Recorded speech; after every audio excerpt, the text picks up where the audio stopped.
Okay. Hi, everyone. Welcome to Secrets of Top Recruiters. By the way, this title really resonated with people. I think we should be using something like this going forward for those of you who have a say in some of the webinars that you do. I'm so excited to offer this. And I've been told that Fridays are a good day for webinars because people have more time to focus on themselves. So if you feel that way, do let me know in the Q&A or the comments, because I would love to be able to offer some more webinars on Fridays. I know we traditionally do them Tuesday, Wednesday, Thursday, but maybe we should be thinking about Friday when we have a little bit more downtime. Not that any of us have downtime because this market is crazy, and we will get into that in a minute with my great panelists. I just want to mention a couple of upcoming programs. So there's a program that Leopard Solutions is doing. I'm moderating this panel. It's on the Great Resignation and the Great Retention, and we're going to look back at the year and have some predictions of what's to come. And we have the COO of Struck, Ralph Allen, on that with David Latt, who many of you may know. He was the founder of Above the Law, and he's a commentator now and has worked in legal recruiting. And we also have a GC joining us, and we have Laura Leopard joining us for that one. So that's going to be a great panelist. We're also hoping to get someone on the diversity side to talk to us about this just, very important, pivotal year and a half. I went viral on LinkedIn, guys. It was pretty crazy. I never expected this. 12,000 likes and over 1 million views. And if you want to know how I did it and how you can do it with content you post, come to this free webinar next week. I will put a link to both of these webinars in the chat. And then for those of you who are part of Women Who Wow, this is open to the public. We have Ask Us Anything with leading CMBDOs. That's Chief Marketing and Business Development Officers on the 19th. That's a Friday also. And we've got Michelle from Kelly Cronenberg, Kevin Iredell from Lowenstein Sandler, Trish Lilly from Struck, and we have Jessica Grayson from Phillips Nizer talking to us. So please register for that too, and I'll put links to all of these. Okay. So the other day, I had a tweet actually that went viral that is so applicable to today. And I cannot wait to talk to you guys about this. But I was asked by a firm if they could remove their associates and their paralegals also from their website because they're worried about them being poached and they wanted to stop the poaching. And I said, okay, you're looking at this all wrong. I understand you feel under attack, but we need to think about this from creating an environment in which your associates really want to stay at your firm, and not just associates, it's obviously everyone, because staff, I hate that term staff, by the way, as a marketing person who's worked in-house for 20 years, I much prefer, a different term. We can get into that at another point, but everybody's at risk because talent is at such a premium right now. I was telling the group, I'm keep getting calls from firms and I'm throwing out crazy numbers. And I may actually consider it one day, but it's something we all need to be cognizant of. Another thing I heard is that some firms are asking if they're giving cash bonuses to not have LinkedIn accounts or for the firm to manage their LinkedIn account, which is something somebody messaged me that in response to this, which I have never heard of before. So this is the wild, wild west. So this is obviously that Great Resignation. And I think it's not just law firms losing people. I think it's across the board. It's everywhere. It's corporations, of course, but it doesn't necessarily mean that I want to go back to another law firm. Dimitri's going to talk to us about the appeal to go in-house. And so you may be losing your associates, which again, that pivotal year 4 through 7 is so important. You're also losing, so everyone's an enemy of you basically right now, or a potential competitor. Also on the partner side, Jennifer was just telling us that there isn't enough movement. Their firms want the people, but they're not moving. What I'm seeing as a trend are boutique firms and small firms absorb each other, merge with each other. I think mergers are definitely on the rise. I think big firms will take that Denton strategy and they want to have some, they'll actually absorb a group that fits their needs. So when you can't get a lateral, you can buy a whole group. And we've talked about that with Ken Zimmerman on our M&A webinar, which we can put a link to as well. And I mentioned before, I think it's like the wild, wild west right now. Leopard did some research to show that most of the partners at Kirkland and Ellis were graduated law school in the 2000s. So one of them actually graduated in 2015 from law school, which I thought was astounding. So I think some of the perks that firms are offering is making partner earlier to keep your people, the high performers, the ones behind the scenes doing the work. And I know this is a trend that is skews on the very young side. I want to talk to the group about this, but we're seeing just things we've never seen before. Okay. And I think also the lawyers are now asking for different things. We know that they want more hybrid work. We know they want a much more inclusive environment with well-being as a focus. And it's not just lawyers, it's marketing folks, it's your docket people, it's everybody at firms. So actually Leopard has shown that there have been 11,000 jobs very consistently. And Sarah's going to present some information to us, which she told me yesterday and my mouth dropped. And I was shocked. And this has been consistent. There are 11,000 plus open jobs right now, and this has remained consistent. And there are not enough people. Remember, guys, during the financial crisis, and when they were telling people don't become a lawyer, there was just too many lawyers out there. There's a saturation. Well, now going to law school would have been a really good idea for you guys. And so lots of people are just saying, I've had it with you. I don't want to work with you. I don't want to go back to your office. I keep hearing law firms say back to normal, back in the office. And I'm like, okay, you are going to be at a huge disadvantage when you say that, because your people don't want to go every day to the office. Although I think there is a nice balance. We need to find that right balance of not working completely remotely, but also having opportunities for networking, in-person sort of things, but also letting people work where they want, from when they want, that sort of thing. And it makes a real difference. They also want autonomy over their work. Again, not just lawyers, it's everybody.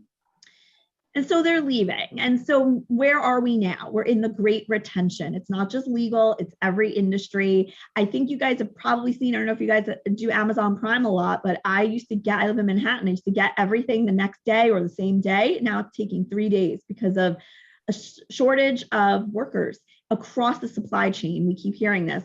I've been told for the holidays, you should be buying your gifts now, because we will be in trouble in terms of trying to get the things that you want. And it is partially, it is a big part of it's obviously issues with relating to shipping and, China issues, but it's also the worker. It's the workforce. There are not enough drivers for UPS. There's not enough people working in stores. It is affecting every single level of the workforce.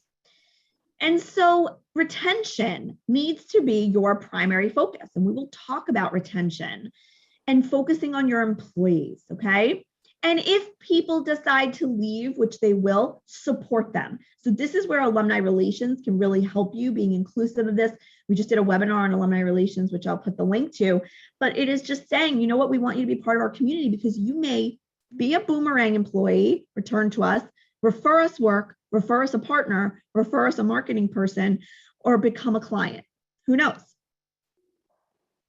But the worst thing you can do is try to hold on to someone or get upset when they leave. And it's just good to take that, high road with departures, okay? Make people feel good, because you never know. Again, who could be a client, a referral, an employee, whatever it is, invite you to speak on a panel. There's so many different ways. This industry is very small. And I will, like I said, put a link to this. We spoke with Danya, who works at Safe Ross Shaw in Alumni Relations, Matthew Pascasello, who is the head of Alumni Relations at Washington University College of Law, and Phil Flora, who works at Leopard Solutions. So how can law firms retain their people? So this is something I put together. I won't go through it because I want to get to the panel. If you guys want a copy of this, just message me separately, put it in the chat, and I'll send you this list. But these are all things you can do to retain your people. Again, not rocket science. Okay, so now I'd like our panelists to introduce themselves. So Sarah, I always do this with alphabetical order. I messed this up, but Sarah, you're first. So tell us about you. No problem. Hi, my name is Sarah Moriarty, and I'm a senior account manager here at Leopard Solutions. So for more than 10 years, I've worked with and spoken to hundreds of legal and law firm recruiters. So I've heard a lot of pain points and heard success stories in recruiting and retaining talent. So I'm really excited to participate in today's panel and look forward to hearing everyone's perspectives and insights. Awesome. Thank you, Sarah. Jennifer, tell us about you. Hi, I'm a former practicing attorney turned recruiter. I focus primarily on what we call law firm rainmakers, those partners who have portable business or sometimes small law firm owners who want to merge their firms into a larger firm. Although during this crazy market, I've gotten a lot of requests from law firms for they don't care if somebody has business or not. So it's been a little bit different than usual. I'm sure we'll get to that later. Yeah. Okay. And really interesting because those were people you didn't want to touch before. And now it's just like, okay, you know how to do the work. Come join us. So Dimitri, he's coming at it from a very interesting vantage point, and he's a friend of ours who's been on our webinars before. So Dimitri, tell us about you. Hi, everybody, and thanks for inviting me to the panel again, Stephanie. It's great to be here. I'm Dimitri Mastrocola. I'm a partner at Major Lindsey in Africa, also a former lawyer. But for the last 16 years, I've been recruiting general counsels and in-house counsels at MLA with a focus actually on the financial services space. So most of my clients, so it's a client-facing search practice, and most of my clients are in the financial services world, broadly defined, which could be investment banks, broker-dealers, private equity firms, hedge funds, and all kinds of alternative asset management firms. So Awesome. It is, I can tell you, it's been, it's a boom year for us in in-house counsel recruiting. We have never handled so many active in-house counsel searches in the history of Major Lindsey in Africa. And we're kind of bursting at the seams with work. And in some cases, as I think I mentioned, Stephanie, we're turning down some clients because of bandwidth issues. We're just all so busy. And so it's kind of boom times that we could talk about some of the reasons for that. Yeah, it's amazing. And so Dimitri was on a panel with me a month or two ago. We can put a link to that too. It was like what in-house counsel want from clients. And one of the things Dimitri said, or actually, I think it was a different panel. I think we've actually on a lot of panels because I love Dimitri's writings. And if you don't follow him on LinkedIn, you need to follow everybody here on LinkedIn. But Dimitri's, we actually met through LinkedIn, and I thought his posts for years ago, by the way, were just so helpful in terms of success strategies. There's one you posted today that I really like too. But one of the things Dimitri said to me was that law firm, so his clients are willing to pay what law firms are willing to pay. And that is making everybody a competitor of yours for your legal talent, because it wasn't just like, okay, I'm going to go in-house, but I have to sacrifice my salary, whatever it is. You're saying that they're actually paying what law firms can pay. And you also said that their firms are trying to offer, like, was it half the salary as a fee as a recruiter fee to find a corporate associate? Actually, no, that's, I've heard, and maybe Jennifer can chime in, but my colleagues who do law firm associate recruiting at MLA have mentioned that some firms, some AmLaw 100 firms, are actually paying double the usual fee to place an associate. So a typical fee is 25% the first year comp, but some firms are paying 50%. So I've never seen that before. You know, the last time there was a boom was maybe pre-financial crisis, and some firms were paying 30 and 35% for associates. Now today, some firms are paying 50, which is unheard of, and it's just evidence of the tightness of the market. And the law firms are just poaching from each other for all the same 4th to 7th year corporate associates generally. Well, there's definitely a shortage of those people. We don't generally work with associates, so the fees aren't an issue. But I have been hearing that the sign-on bonuses are getting higher and higher. They're almost like salaries at this point. It's crazy. I was also hearing somebody say that they're paying off tuition that they've had debt, for a long time. They're willing to just say, okay, what will it take to get you here? Would that sweeten the deal? And they're doing that, which is crazy. We'll get into all of this. So Eva, I want you to tell us about you. I've known Eva for 20 years, and she's terrific and also has a podcast that we put a link to. Thank you so much for having me here, Stephanie. So my name is Eva Wisnick, and I've been in business for 25 years, and we specialize in placing recruiting, marketing, professional development professionals into law firms. And I've never seen this many jobs ever. We've had at least 30 jobs at any time. There's definitely a talent shortage, and I'm really excited to get into this conversation and share trends that we've seen and maybe ways that both firms and professionals can distinguish themselves in such a competitive market. Awesome. Okay, so let's delve right in. Like, let's talk about this great resignation. So I'm going to ask each of you the $1 million question. What can law firms do to keep their people? So let's start with Dimitri. Okay, so major caveat, I don't really do much recruiting for law firms, but I speak with law firm associates. Well, but you see people get poached to work in-house. So what do you think is the appeal? Like, from your everyone's going to come at this from a different vantage point.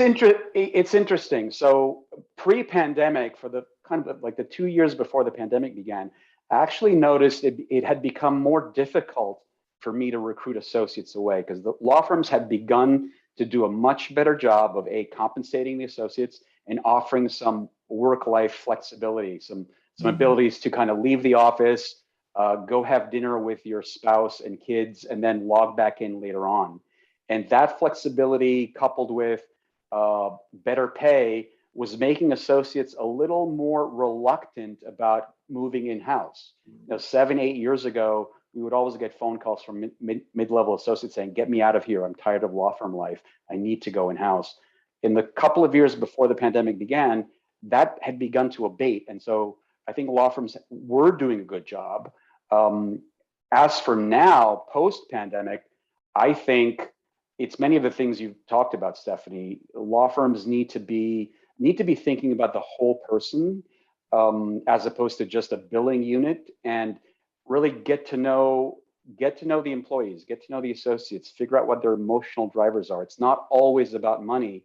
Very often it's about recognition and gratitude and showing appreciation and the flexibility. I think the days of 5 days a week in the office are over. That said, especially if you're a junior associate, lawyering is an apprenticeship business. You need to apprentice with senior lawyers and partners. So having that face-to-face is important, especially in years 1 through 5. So a hybrid model is the way to go. And firms that are resistant to that are going to lose. I agree. And somebody said the other day, recruit your people every day. And I keep seeing this. And so any firm that pays lip service to work-life balance, hybrid work, substantive work, mentoring, all of those things, and says they do those things on the recruiting website, but actually doesn't do it, you're at the biggest risk. Like, you want to hemorrhage people anymore, you need to make sure you're paying attention to the people you have and providing them with, whether it's lateral opportunities to move within the firm, whether it is, you want to take a Harvard business course, whatever it is, provide incentives to stay. It's not just about money, like you said. So Jennifer, from your vantage point, there are a lot of lawyers going to other firms. So I don't want to lose the rainmakers. I don't want to lose anybody at this point because I don't have anybody to do the work, right? How do I keep my people from going and taking your call and leaving? Well, I agree with everything that Dimitri said. I think I would add on to that a lot of the law firms have mental health and wellness initiatives, but they don't actually give you time to take advantage of them. If you have to bill 3,000 hours a year, you can't go to that hour-long meditation or that yoga class. And a lot of them are adding on an extra week of vacation or making vacation unlimited, but they're working 15-hour days. They don't have time to take that vacation. So the firms that are getting the best reaction from their lawyers are the ones that are carving out a way for them to take advantage of some of these opportunities, adjusting the billable hours or the bonus levels so that the people can take advantage of those health and wellness initiatives or a couple extra days off in between those crazy 300-hour months. And, we're seeing that. And I also hear about law firms that are helping their associates, counsels, and junior partners develop their own business and find a way forward so that they don't become a service partner for life and are always worried about being laid off if this is a bubble and hiring changes. So I've seen a couple of firms that are bringing in some business development coaches, and I think that's a really big perk that some more people should be looking at. Yeah, I 100% agree. I actually wrote about this the other day, saying that I don't think enough law firms or law schools offer associates or law students the education, like street smart education. It's all about theory of law, but like, how do I actually thrive as an associate, build relationships, build my business, and have the fundamentals of even like the finance part of firms. And so I think there needs to be more of the practical application of being a lawyer today at a law firm, if that is something you want to do. So Eva, from your vantage point, recruiting recruiters and marketing folks, what are you seeing? How can firms keep their people? Yeah, I think the underlying theme of what I've heard, even when it comes to the lawyers, is the values, right?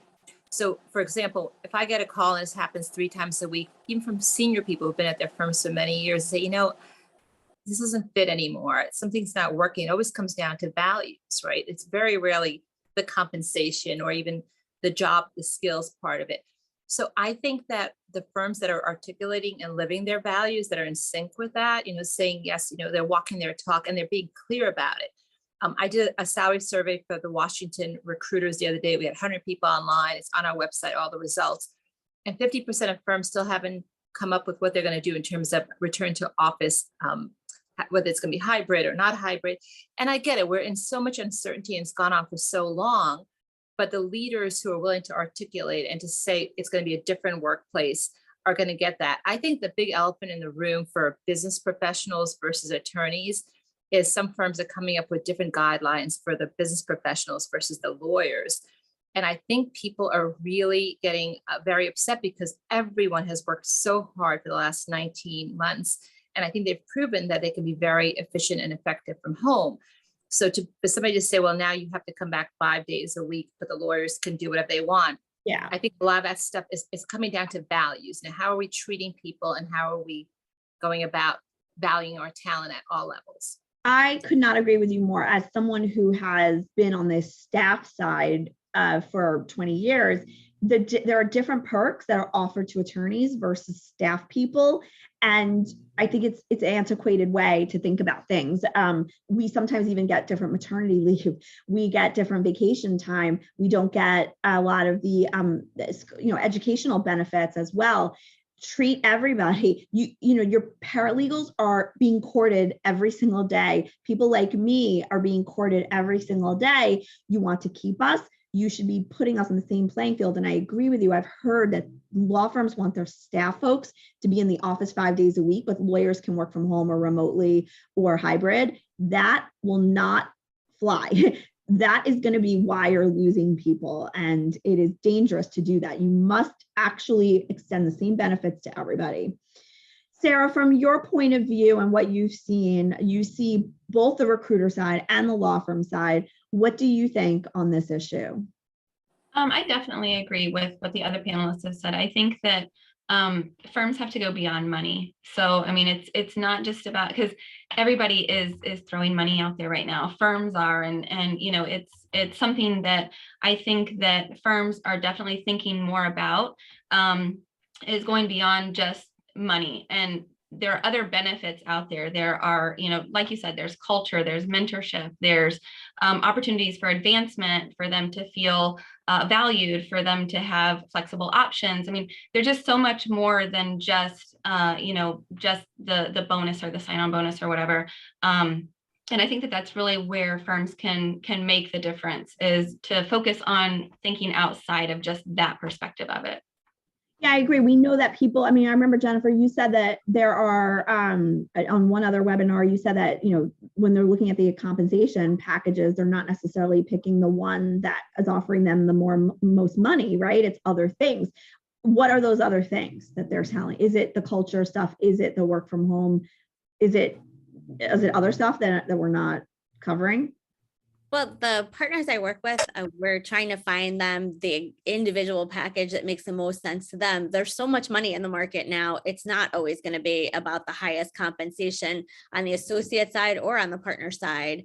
So they're looking for, we talked about flexibility and hybrid. There are certainly a lot of people that are looking for a full work from home, or to have that autonomy to decide which days to be in the office and which days not to.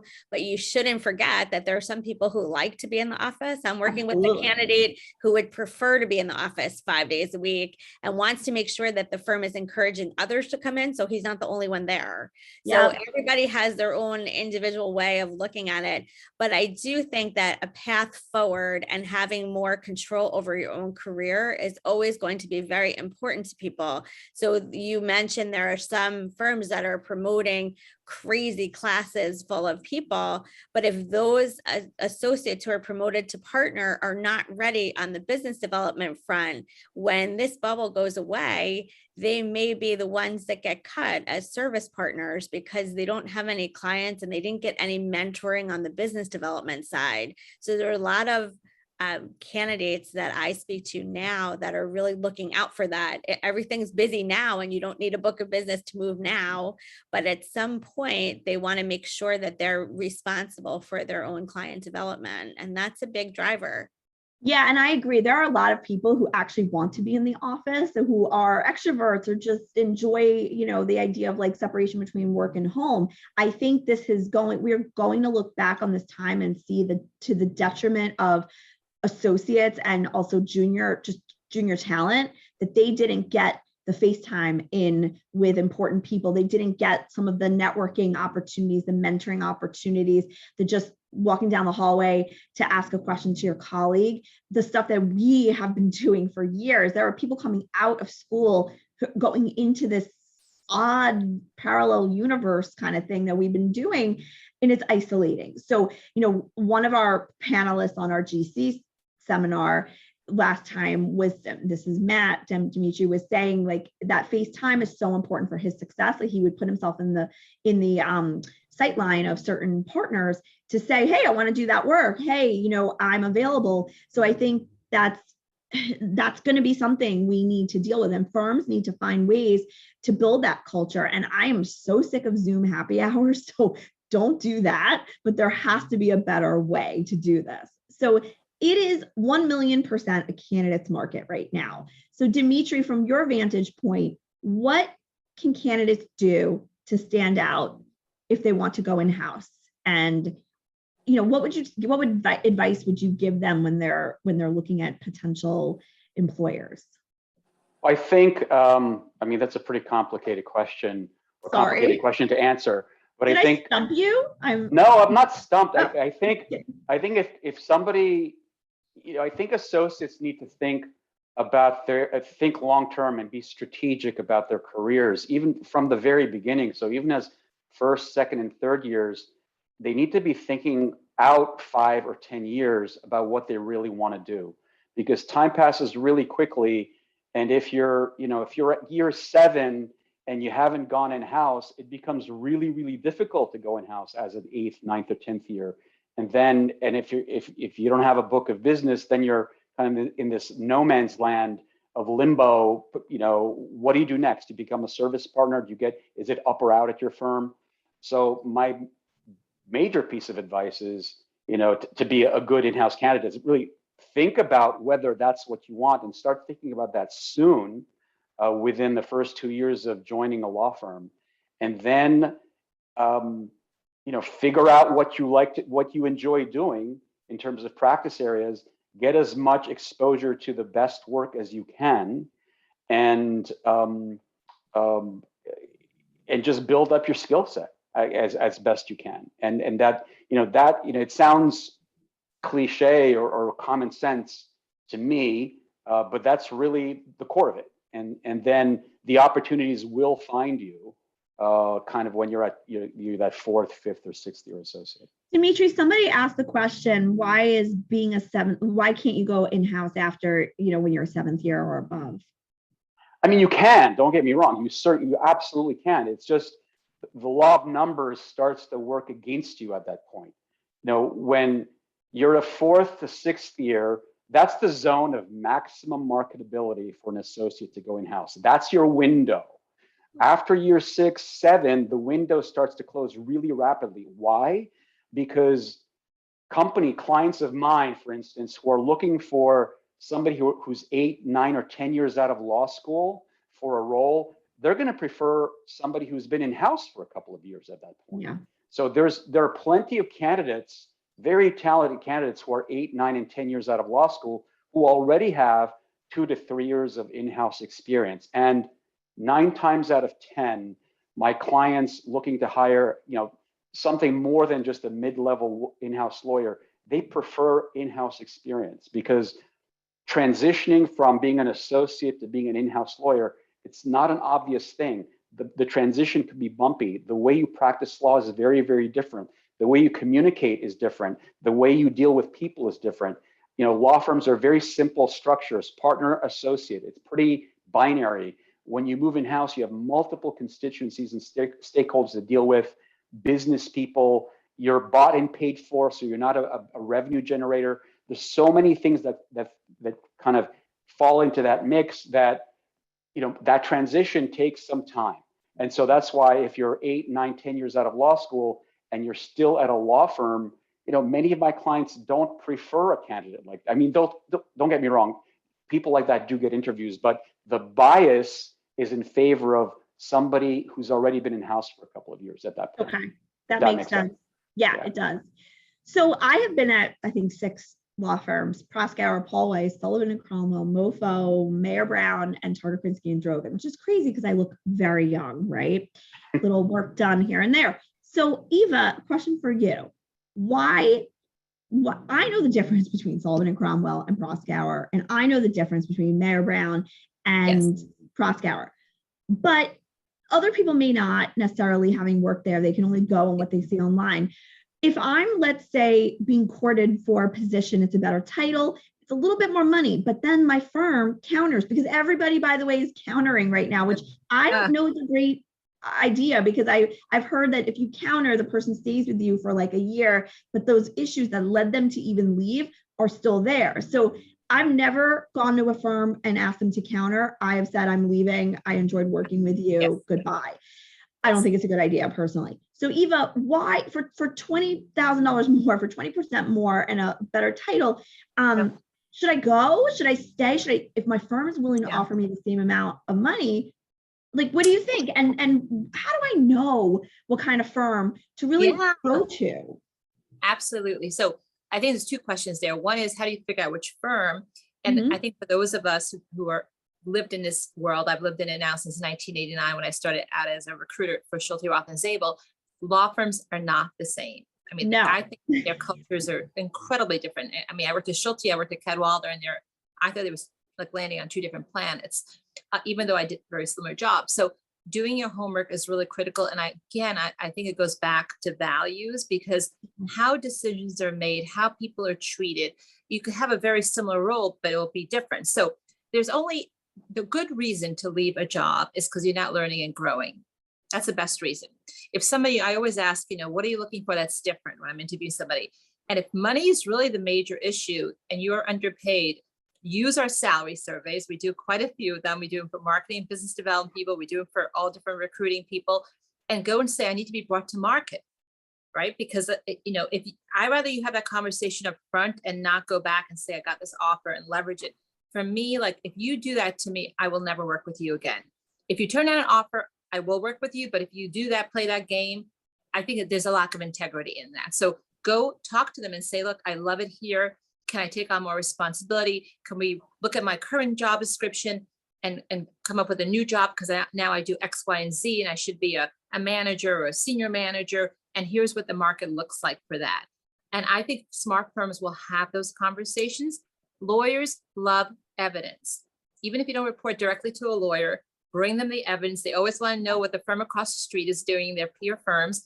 And that information actually is accessible in our industry, even for non-lawyers, for business professionals. So that's my thing. But I would tell you that usually when people come to me and they're really ready to go, something has happened. Maybe there's a leadership change. Maybe there's, again, it comes down to, it's more values than anything else. Keep using that word. Or something like that. But and do your homework. And to stand out, the first question you need to answer, I'll stop after this, is why this firm? If you do not have a compelling reason why you're interviewing with this firm, even if your resume looks great, and even if there's a talent shortage, people are not getting the job. I had somebody actually interview with McKinsey in Boston the other day. We mostly focus on law firms, but occasionally we get consulting jobs. And she didn't know about McKinsey. I prepped her for that interview. I prepped every candidate for every interview, but she didn't know. And they called me up and they were like, it's a no-go. If you're a recruiter and you don't know about the product you're going to be recruiting for. So know the firm, talk to people, use LinkedIn. I mean, there's so many so much great information. And I think you will distinguish the firm in terms of its values, and you'll be able to articulate that in an interview. 100%. I would also caution everyone to take what you see on Glassdoor with a grain of salt, because people really only post they only post reviews when they're so happy or so pissed off at your employer. So there's a happy medium in between. The best thing you can do is find someone you know who's worked at that firm, who can articulate to you what it's like to work there. That goes on behind the scenes all the time. I get calls from people. I just got one yesterday for what is it like to work at X firm? And let me tell you something, if you don't treat your people right, they're not going to say nice things about you. So another reason why you should treat everyone really well. And I mentioned this on our alumni webinar the other day, which I think alumni programs at law firms should be extended to everybody, summer associates, staff, paralegals, not just lawyers, because every and anybody, again, is a potential recruit, source of business, a source of goodwill, and can talk about you behind your back if they don't like how you treated them. So remember, employees have power, and they always will. Jennifer, obviously, partners with books of business are not they don't, I would say it's not that they're not growing anymore. They may be looking for like a larger platform. They may be looking for like a perk. Like one of my former partners at one of my firms was courted to a bigger firm with the promise that he would be on the management committee, which I think is also interesting. So you should think about perks like that. And I'm actually working with a firm on recruiting marketing, where we are offering to the junior partners opportunities to be on boards. So we're working to get them on board. So we talked about perks. It's not just money, like Sarah said, it's these other things. So Jennifer, why would I be compelled to go from a firm that was of the same stature to another firm? Like, what are you hearing from the people who you're placing? Is it what Eva's saying in terms of a values issue, or is it like just wanting change? What is it from your vantage point? Well, it's a little bit individual for every candidate, but generally they are feeling unappreciated in some way. So there's sometimes a change in management. There's a new managing partner, a new executive committee, and they start having a focus on a different department. So if you're a real estate partner and all of a sudden it's all about cybersecurity, you feel like you're not getting the support in your marketing efforts, you're not getting the staffing you need, it's not growing in your department, you might need to look for a firm that values its real estate partners a little bit more and will support you in whatever you need. And certainly management opportunities are very important to some candidates. Some candidates would like to be in charge of their group or have a chance to be on the management committee or executive committee, or even have a chance to be the managing partner of that office someday. But not everybody wants to do that either. So there are some candidates I work with who really want to focus on growing out their own book and supporting their own clients and are not particularly interested in those administrative roles. So it is really individual. But I see a lot of people worried about succession planning as well. That's a hot topic. If you're not sure who the next management committee or managing partner is going to be and how it's going to affect your career, you might be more open to hearing about another firm that can make a better pitch for how you have a stronger future there. And sometimes succession planning is for a particular rainmaker. So if there's somebody who is getting close to retirement age and your $3 million book can turn into a $6 million book if you move firms because you're going to inherit some clients, it doesn't matter if that firm is of the same status. You have a very unique opportunity if you move. So, there are some perks that vary firm to firm. Yeah. And I would add, I work a lot with mid-size and boutique firms. And I would say, there are people going from big firms to small firms like that because they get the ownership over a practice group, where, at a huge firm of 1,000 lawyers, it's not easy to become the head of your department. It's not easy to get on the management committee. You have a little more, I think, you have ability to stand out, obviously, at a smaller firm, but the ability to sort of be even an entrepreneur at those firms. And a lot of these firms are first generation firms that are they've got the name partner on the door who's, nearing 65. It's a good idea to go to one of those firms, but to negotiate and talk about what your leadership role looks like. These firms are also open to, changing that name on the door. They could add Marone at the end of the door. Actually, they can't because I'm not a lawyer, but you catch my drift, right? So there's flexibility. So Sarah, you have some statistics for us and data, which lawyers love and people in this industry love. So can you share that stuff with us? Yeah, no, absolutely. I do too. I love data. And it speaks to what Eva was saying, this is evidence, like data is evidence. It provides something for you to talk about and to review their numbers, like, they're black and white pretty much. So we looked at just lateral moves, and we're talking exits only. So to keep everything on the same plane, just looking from August 1st to October 31st, we're talking a 3-month time period, and we're talking lateral exits only. So going back to 2018, and we're separating between top 200 and under top 200. So in 2018, there were 3,554 lateral exits in that 3-month period of time from the top 200 firms. 2019, there was a little bit more, 3,771. And then 2020, no surprise, there weren't as many departures, obviously. People kind of hunkered down and stayed put, so to speak. So 2020 saw 3,308 lateral exits from the top 200 firms over that 3-month time period. Then we get to 2021, which I think is staggering. So we're talking 3,500, 3,700, 3,300. And in 2021, in the last 3 months, there's been 6,158. That is insane. What? That's insane. And we're just talking top 200. If we move over to the under top 200 firms, so now we're talking those mid-sized firms, those boutiques, those smaller firms. It's kind of the same pattern. It's 3,300 in 2018, 4,800 in 2019, 3,500 in 2020. But then in 2021, 5,387.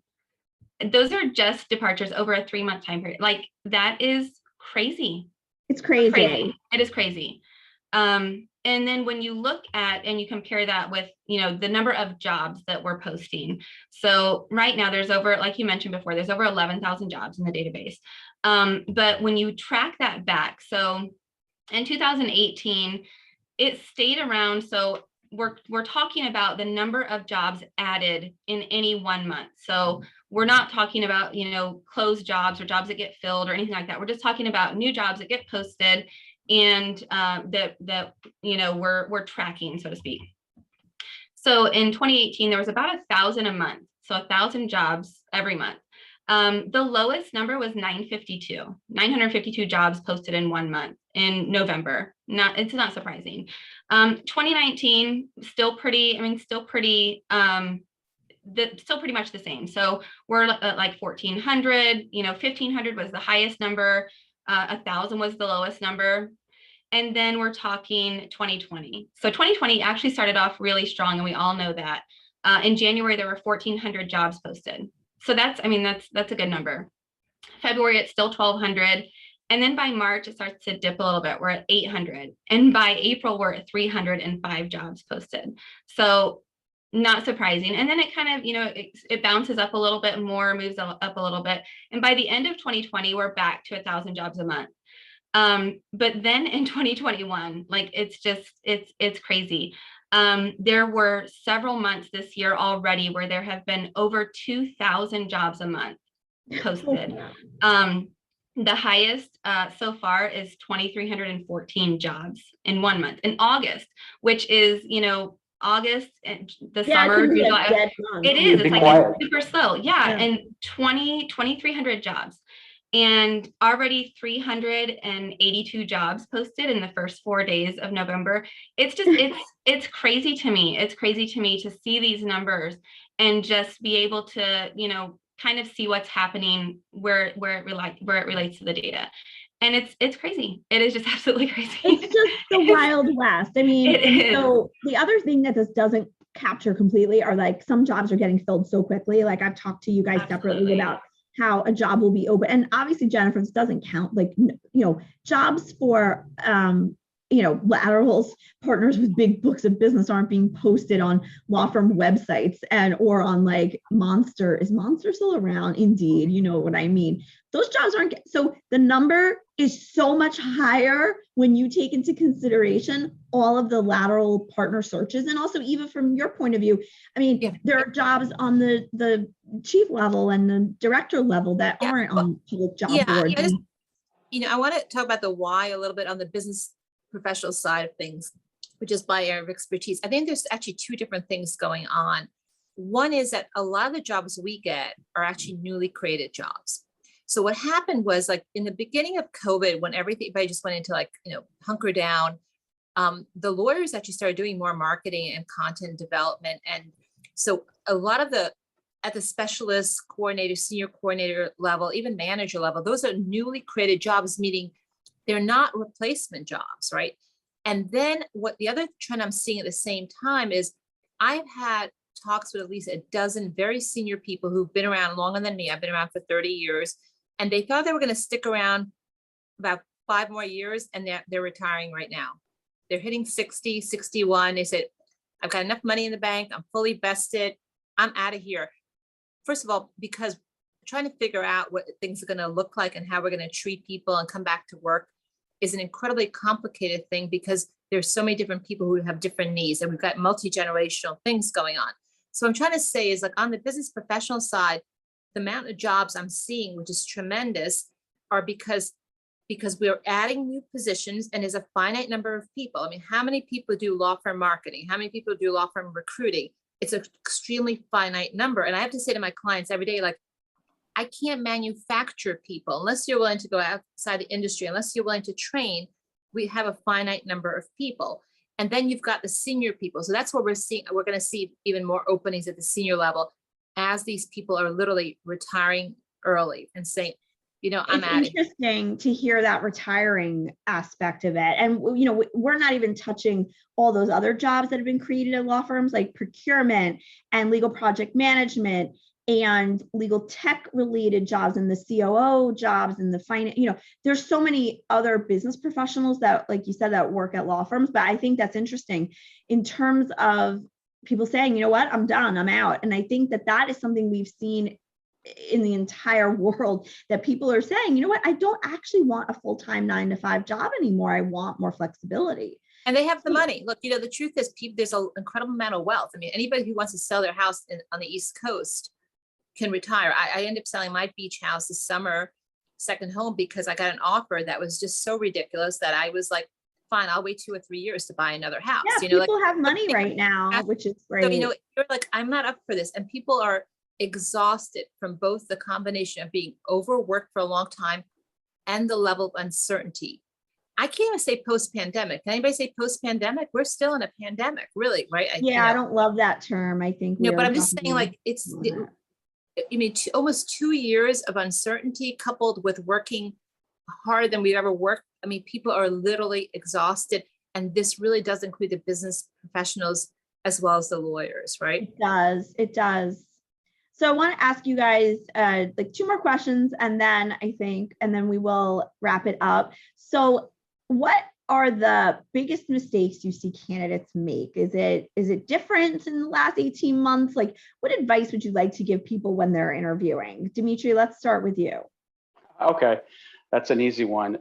You've got to prepare for the interview, obviously, and do your homework. Learn as much as you can about the company, about the people you're interviewing with, and have a clear, like, you're going to be asked the question, why are you interested in this job? And this goes back to what Eva said. Like, why are you interested in this role? Why are you interested in this company? And you have to make sure you have an answer that's persuasive, that makes sense. You want to come across as a thoughtful, serious candidate and not somebody who's just out there kicking the tires. So that's key, and it's often overlooked. You have to demonstrate interest, and showing up to the interview does not count as demonstrating interest. Like, it has to be, you got to show it through how you talk, the questions you ask, and your answers. So just showing up isn't enough. You've got to prepare and really have, be interested, explain why in a way that's specific to the role. Otherwise, in a market like this, it's super competitive. You come across as a tire kicker and they're going to move on to the next person who truly is interested and shows it. I like that. Dimitri, also, you put something great in the chat. Can you just briefly tell the group about it? Yeah, no, we were talking about like in terms of the numbers and why the job market is booming, not just for lawyers, but across the board. So one of the things that I'm hearing, one of the factors is, the baby boomers are aging out. So people are retiring from roles. And that's what Eva said. Yeah, and it's caused by, I think people have thought about where, I think the pandemic caused people to rethink where they are in their lives, maybe to accelerate their retirement plans or just think about what's truly important.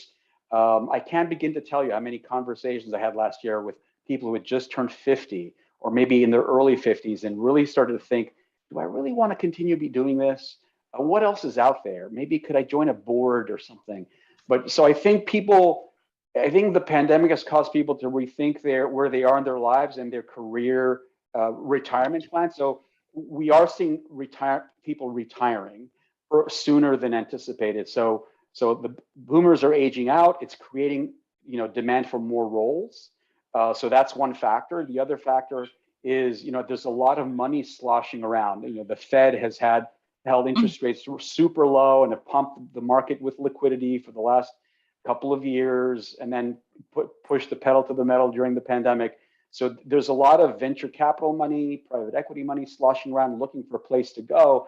And I think as a result, there's a lot of startups in the marketplace creating jobs. Again, not just in legal, but across the board. So those are just two factors we're seeing.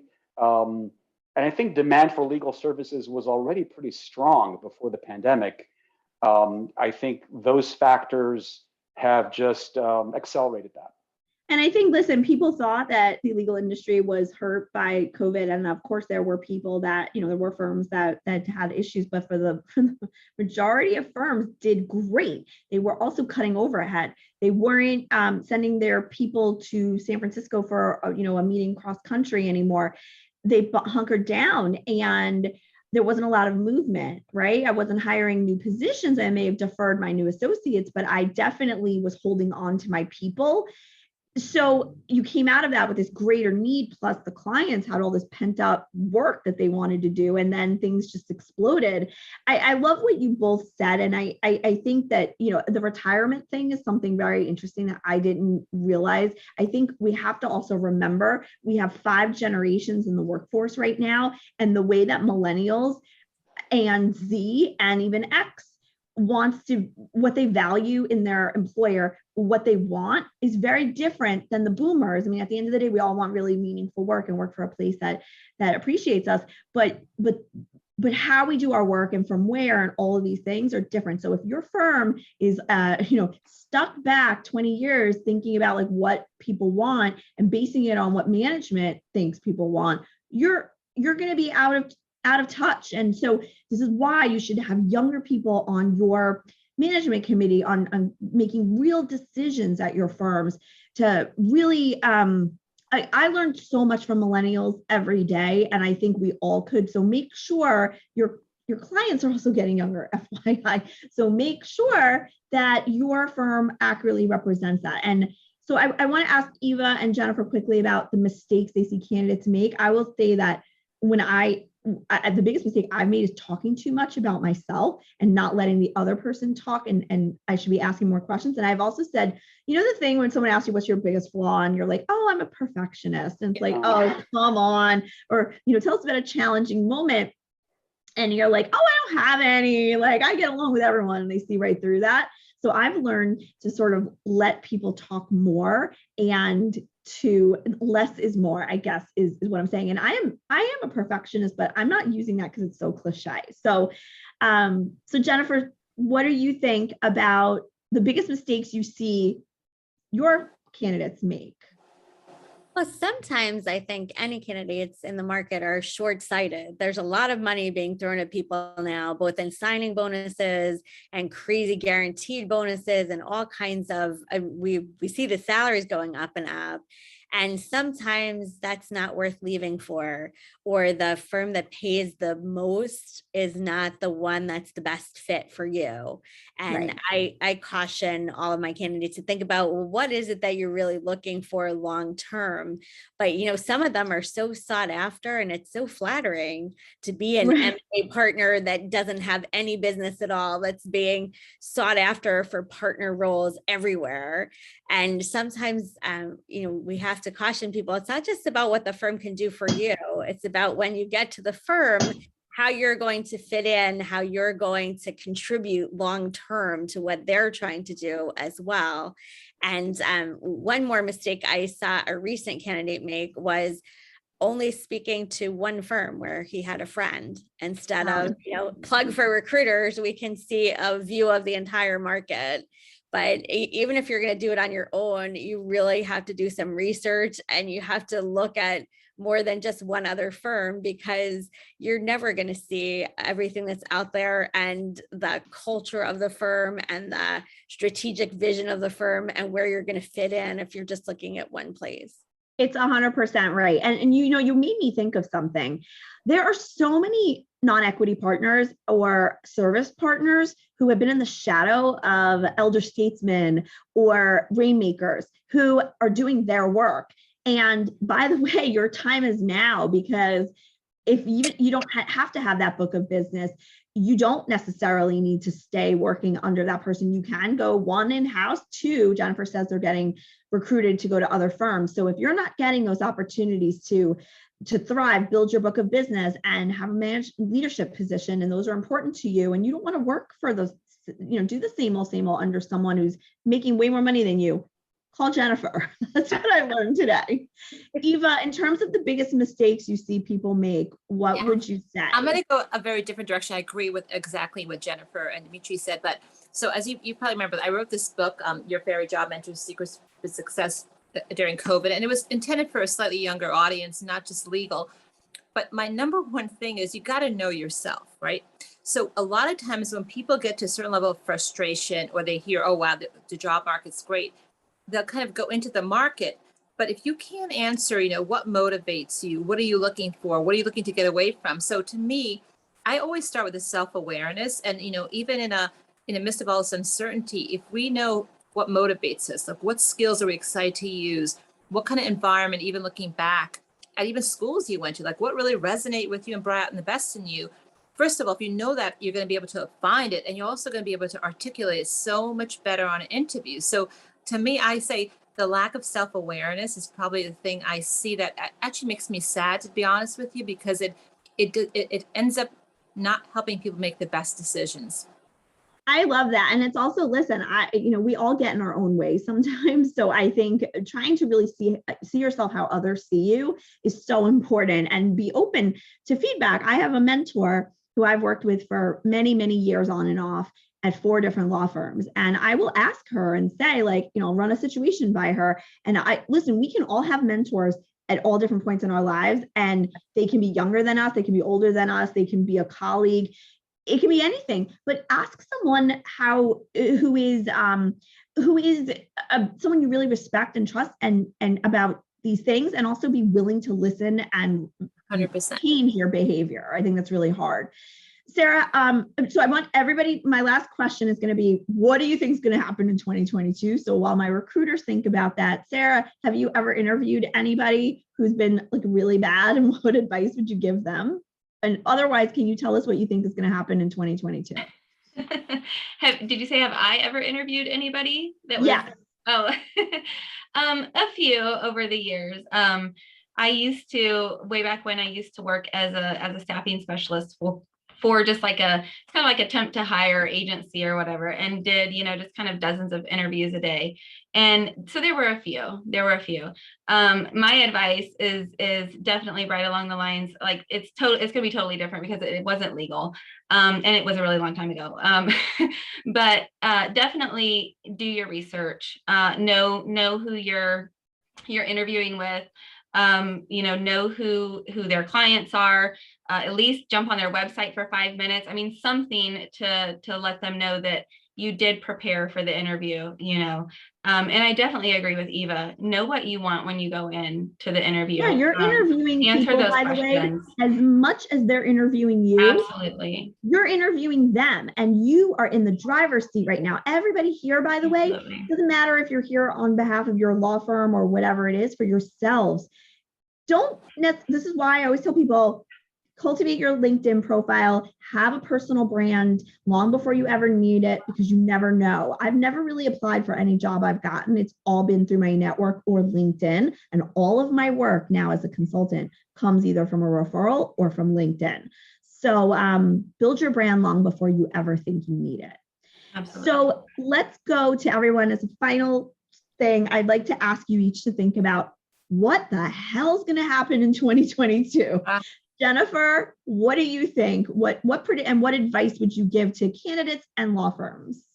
Well, I think all the movement we've seen already is the tip of the iceberg, because a lot of firms are on a calendar year, fiscal year. There are a lot of associates and partners who are getting a bonus or a last draw or some kind of payment at the end of December or beginning of January. And typically that's the season where we see some movement. So I've spoken with a lot of candidates who have decided, you know what, my last payment is really big. I'm not going to ask a new firm to pay that to make me whole. I'll just wait. So there are a lot of people who are putting their little toe in the market now, but I think that we're going to see a lot more movement than even usual in first quarter. It's going to be crazy. I mean, I personally always got my bonuses in December, and some firms were sneaky and they tried to give it to us in January, which you're like, okay, fine. You're wait a few weeks. There's going to be a lot more people moving. Just word to the wise to everybody. If you're planning on sending out a holiday card this year, please make sure you know where those people are, because you don't rely on the list you had last year. Everybody's moved around, and they don't send you a V card anymore. Go on LinkedIn, find out where they are, but do a holiday card this year by email, but make sure, there's been too much movement. So check where those people are.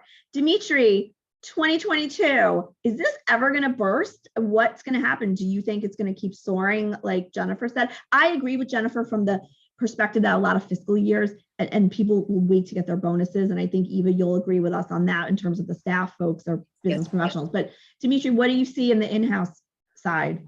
I think the trend will continue until it doesn't. I don't see a catalyst over the horizon that will bring this a booming job market for in-house counsel to a stop. So I think the trend is really entrenched now. It's actually accelerating from my perspective over the last couple of months into year end. So I think at least for the first 2 quarters next year, it'll be more of the same. Again, absent some kind of market shock or something, which I'm not foreseeing. So I think more of the same. I don't see this, the bubble bursting or the air being let out for at least 6, 7, 8 months. Yeah, and as long as these people, what I'm hearing from my clients is they pay for themselves. So we're happy to have them under our umbrella because they're good for us and we're good for them. And there you go. Yeah. Eva, what do you think is going to happen in 2022?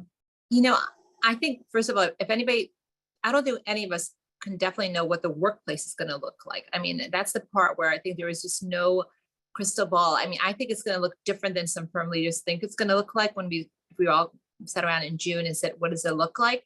I do want to say, I'm going to go a little bit different direction with that too, because I also think that the firms who are really thinking about their brand, and, to be honest with you, 3 recruiters on this panel are brand. I see myself as a brand ambassador. I really do.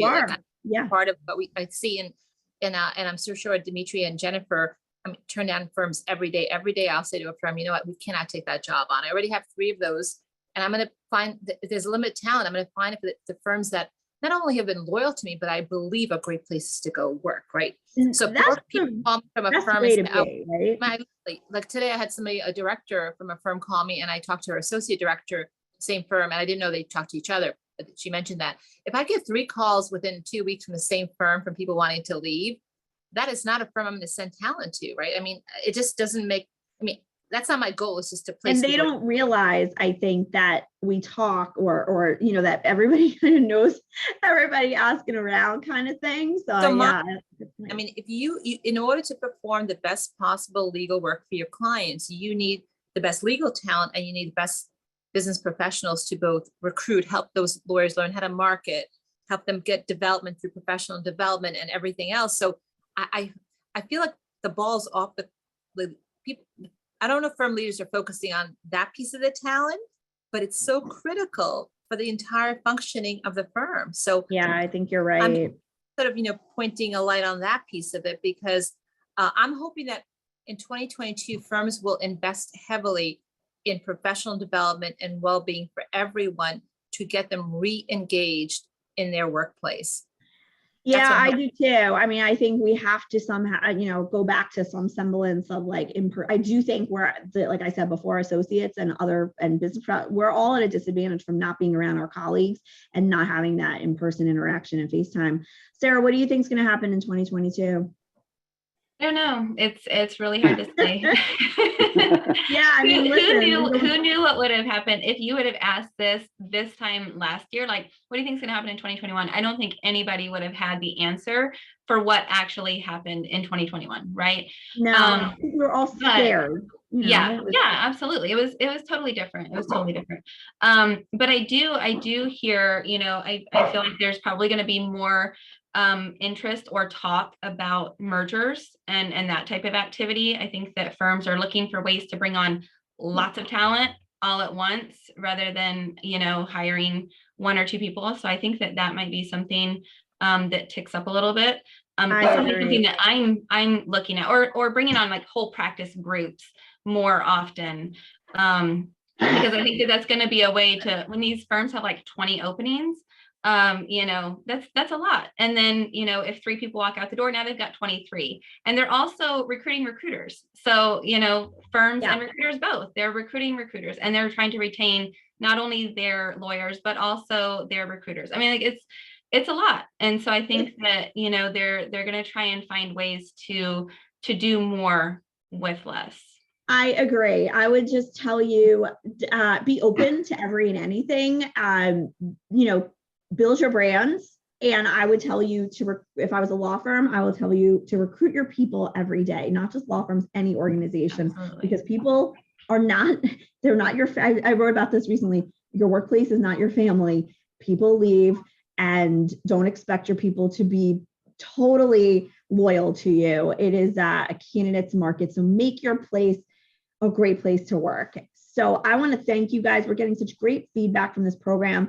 I will send an email to all of the attendees with our information, links to things. I want to thank our presenters, Jennifer, Eva, Sarah, and Dimitri, for joining us today. This has been eye-opening. If anybody knows what's going to happen in 2022 and wants to let me know on the side so I can build, some things to help firms with that and become a millionaire, that would be great. So thank you guys for joining. I learned a lot from all of you. That point about the retiring folks is very important. So thank you for joining, everybody. Take care. Bye, everybody. Thank you so much. Thank you. Bye.